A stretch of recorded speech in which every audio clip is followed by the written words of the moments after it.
Hi friend, নমস্কার। স্বাস্থ্য সচেতন চ্যানেলে আপনাদের সবাইকে স্বাগত। আশা করি আপনারা ভালো আছেন, সুস্থ আছেন। অনেক কিছু আলোচনা করেছি আপনাদের সাথে এবং আপনারা অনেক রেসপন্স দিয়েছেন, তার জন্য অজস্র ধন্যবাদ আপনাদেরকে। আজকে আলোচনা করব যে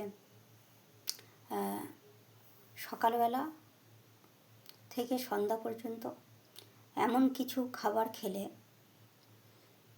যেটা অ্যাসিড হয় সেগুলো অ্যাভয়েড করতে হবে এবং কিভাবে থাকলে অ্যাসিড কম হবে, যাদের অ্যাসিডিটির সমস্যা আছে তাদের কম হবে, সেগুলো আমাদেরকে নজর রাখতে হবে।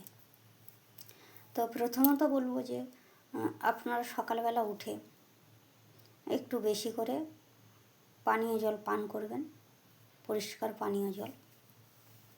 যদি অ্যাসিডের সমস্যা থাকে সে কারণে আপনারা বেশি করে জল পান করলে আপনাদের পায়খানা পরিষ্কার হবে এবং ইউরিন ঠিকঠাক হবে, সে কারণে শরীর অনেকটা সুস্থ থাকবে। আর বলবো যে আপনারা যে খাবারগুলো খাবেন প্রথমে সেগুলো যেন অয়েলযুক্ত না হয়, মানে তেল জাতীয় খাবার খাবেন না, তাহলে অ্যাসিডের সমস্যা আরও বেড়ে যাবে। সকালে কি খাবেন? সকালের দিকে পাকা কলা খেতে পারেন, ডিম সিদ্ধ খেতে পারেন।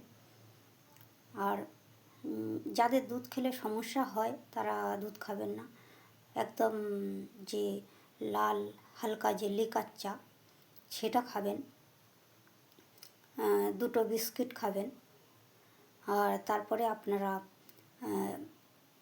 টিফিনে আপনারা রুটি এবং সবজি খেতে পারেন, বা যাদের সবজি খেলে গ্যাস হয় তারা ডাল সিদ্ধ খেতে পারেন, মুসুর ডাল সিদ্ধ করে রুটি দিয়ে, বা ছোলার ডাল, মুগ ডাল সিদ্ধ করে, ডাল সিদ্ধ করে খেতে পারেন রুটি দিয়ে।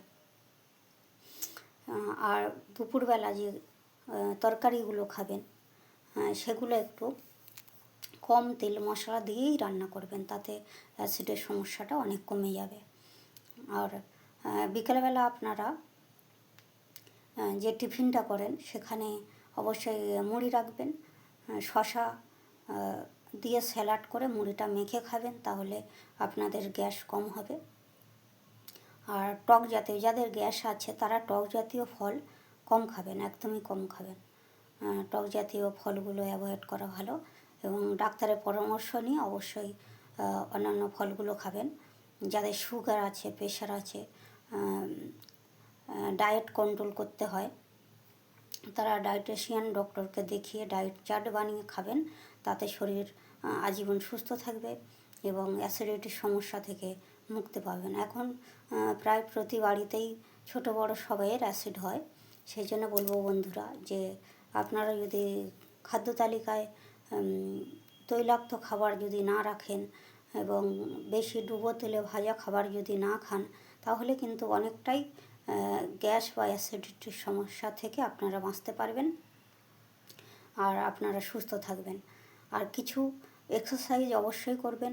যাদের গ্যাস হয় তারা পশ্চিমোত্তাসন করুন বা হলাসন করুন, বা আপনারা প্যারেড করুন। আর বিভিন্ন এক্সারসাইজের মাধ্যমে পেটের গ্যাসটা নির্মূল হবে। সেই জন্য বলবো আপনারা বন্ধুরা এক্সারসাইজ একটু করবেন, সকালে বিকালে দুপুরে যখন টাইম পাবেন আপনারা তারা সময় করে একটু এক্সারসাইজ করলে দেখবেন অনেক শরীরটা সুস্থ আছে এবং গ্যাস বা অ্যাসিডিটির সমস্যা থেকে মুক্তি পেয়েছেন। আর যাদের অতিরিক্ত গ্যাস হয় তারা অবশ্যই গ্যাসের ট্যাবলেট খাবেন সকালে খালি পেটে, ডক্টরের অ্যাডভাইস অনুযায়ী। এখন এটুকু বললাম বন্ধুরা, আপনারা সবাই সুস্থ থাকুন, ভালো থাকুন। ধন্যবাদ সবাইকে।